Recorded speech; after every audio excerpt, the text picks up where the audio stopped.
Hi everyone, I hope you all doing well today. So today is a beautiful sunny day, but there is some rain in the forecast. So I think I better get moving quickly because I do want to get everything, pretty much, not almost everything, done this week. And then whatever else I don't get to, I'm going to leave that till next week. So I'm thinking of today, I am going to sow all of my annual seeds. Now I did already, fill all the containers up with soil. I put water in the containers and label all the containers. So that should go rather quickly. And then I'm going to tackle the pruning of all of my panicle hydrangeas as well as my arborescent hydrangeas. Now the only thing that I probably not gonna get to are the roses and the clematis, so I'm thinking of doing that next week. And then later on in May I will probably prune the rest of my macrophylla hydrangeas. So those, if you live in our climate, you'll know that those you always leave till mid-May or near the end of May to do the pruning, because they tend to leaf out the latest, and we also have a lot of late frosts that tend to kill them back pretty drastically. So I think that's sort of the plan. And I also have a few perennials like the autumn joyceum, the dianthus, and things like that that I haven't gotten to, which I forgot to do last time, or I didn't have enough time. So anyway, let's get to the sowing of the annual seeds right now.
So here are the seeds that I just sowed. Now, many of them I've actually saved from last year. There were a few like the lobelia and the snapdragon. I actually bought them from the store. So I'm thinking that I'm going to leave them here for today. And then some of them, like the colobracro and the petunias, I might bring them inside and put them under fluorescent light until the weather warms up. Because I think our temps next week is I think low teens in terms of Celsius. So we're looking at like low 40s. So anyhow, I'm going to leave it like that for today and tonight and probably for the next couple weeks.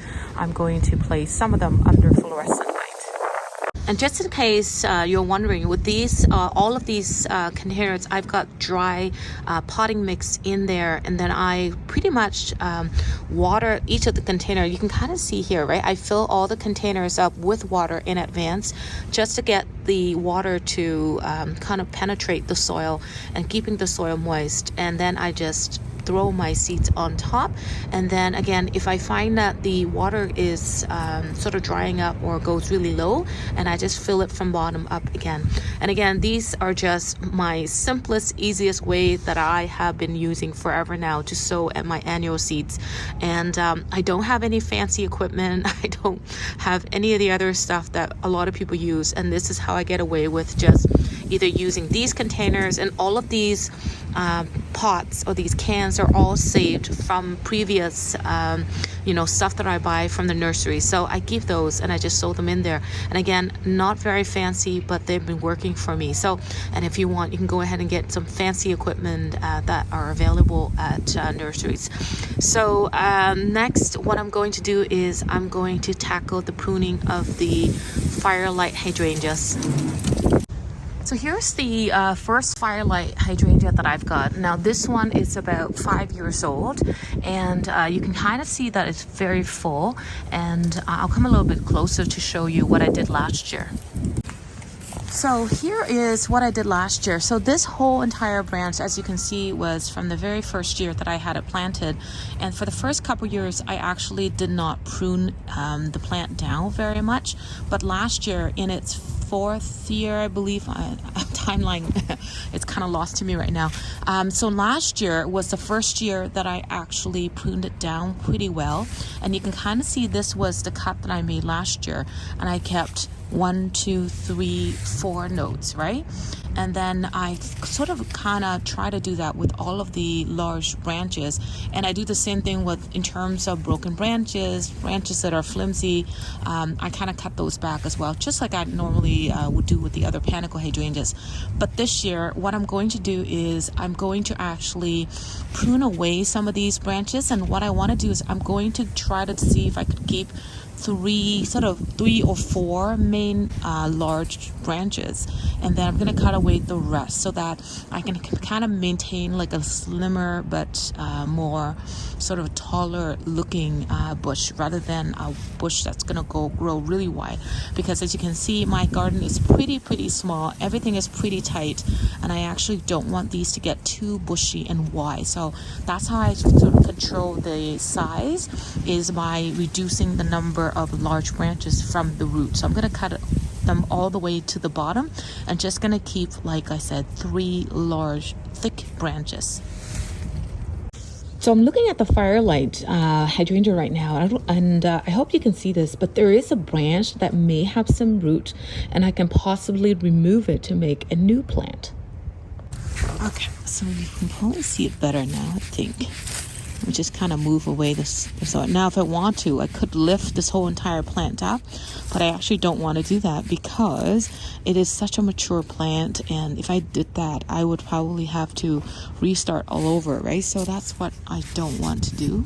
So I just want to see if I can move away the soil here and just see if I could carefully remove that branch with some roots intact, because that's how it could survive, is if it has roots that it could actually, be able to support it. Okay, let's see.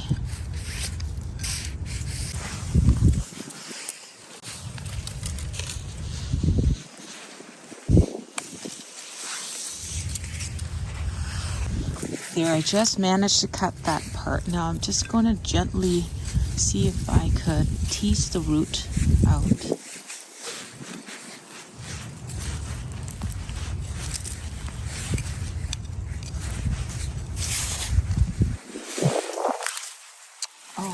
So, I accidentally pulled it up. Now, I could kind of see that there are some roots here.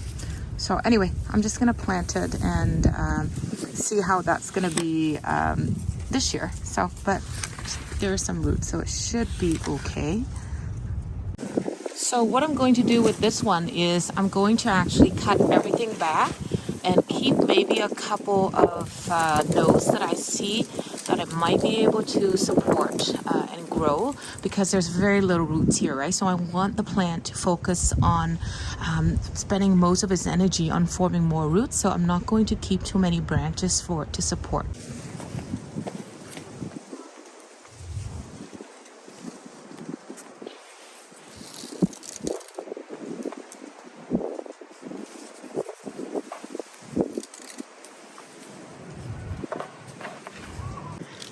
So I just planted that branch that had some roots of the firelight in a container. So now let's get back to this one.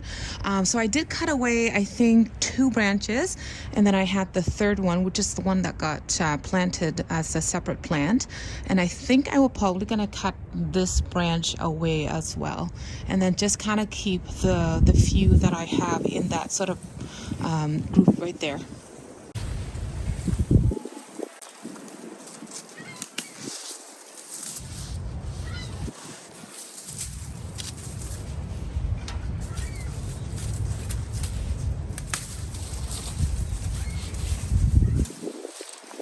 So what I'm going to do next is I'm going to cut away all of the old panicles, and then any broken branches or any dead branches or any flimsy branches, and then I'll show you how I'm going to prune it back.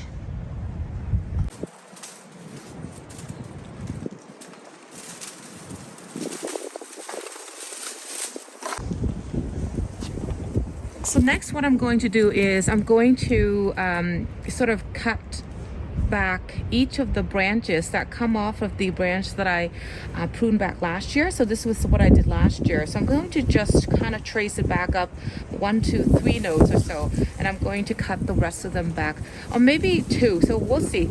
Some branches I might leave 2, some I might leave 3. So that's sort of how I'm going to do it.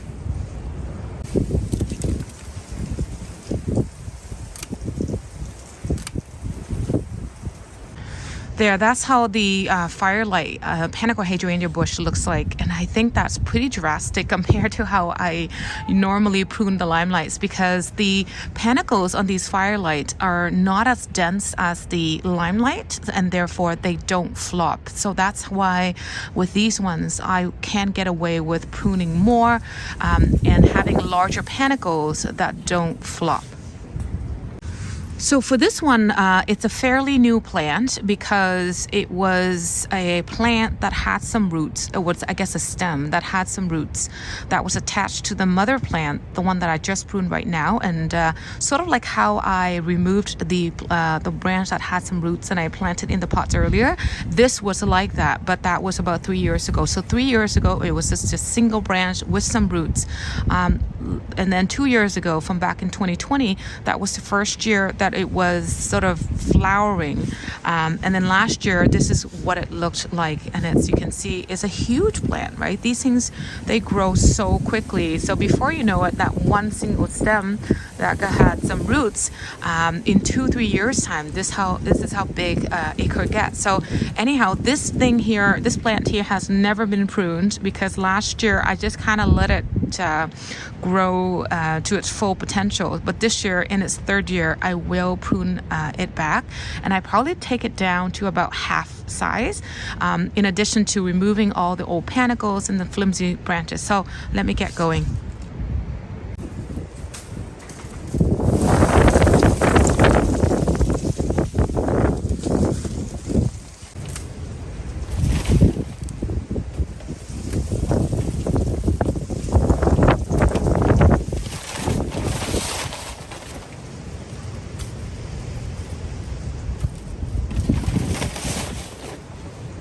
So here's this young firelight, and that's going to be one that I will be looking forward to, because like I said, this is the first year that I actually pruned it down so much this way. So it's quite interesting. Now, again, if you were to compare this to one that you buy from the nursery, usually the one that you buy from the nursery is actually a few years old. So this is fairly a young plant because, like I said, it was planted from a side branch that had some roots in it 3 years ago. So let me tackle the arborescent hydrangeas right now.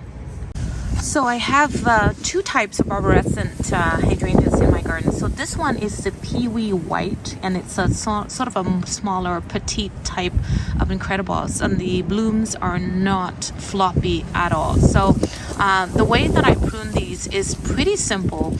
I just kind of go leaf buds. That's pretty much where I'm going to cut it. Now, if you want, you can prune these all the way to the ground, and they will bloom and they won't flop at all. So that's what is beautiful about these, is that they are stem hardy and they do not flop, even if you cut them all the way to the ground. But I'm not going to do that because I think I'm going to just cut them, trim them, prune them to the first swelling of the leaf nodes.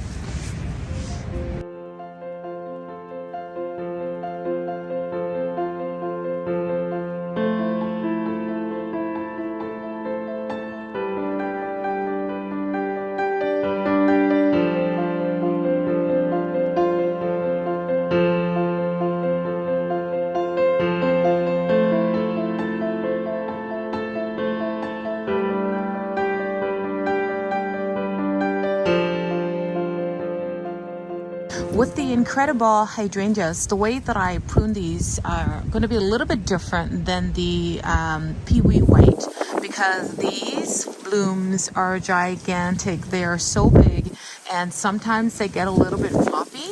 I know some people like the way that looks, but for me, I like them to be more upright. So the way that I will do it is I would trim off all of the dead blooms, the flimsy branches, and the ones that are left, I'm going to leave about almost between 18 to 24 inches of the branch so that the new blooms that will come out will be better supported. That way I don't need to add additional support to hold the blooms up.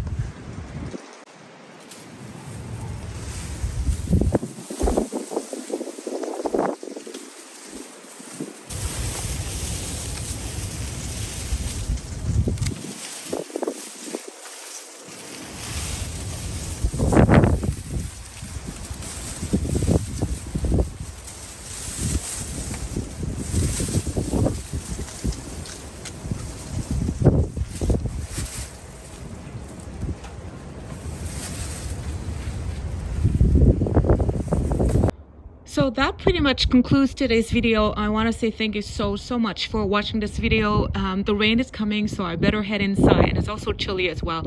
So thank you for watching, and you take care. I will see you on the next video. Bye bye for now.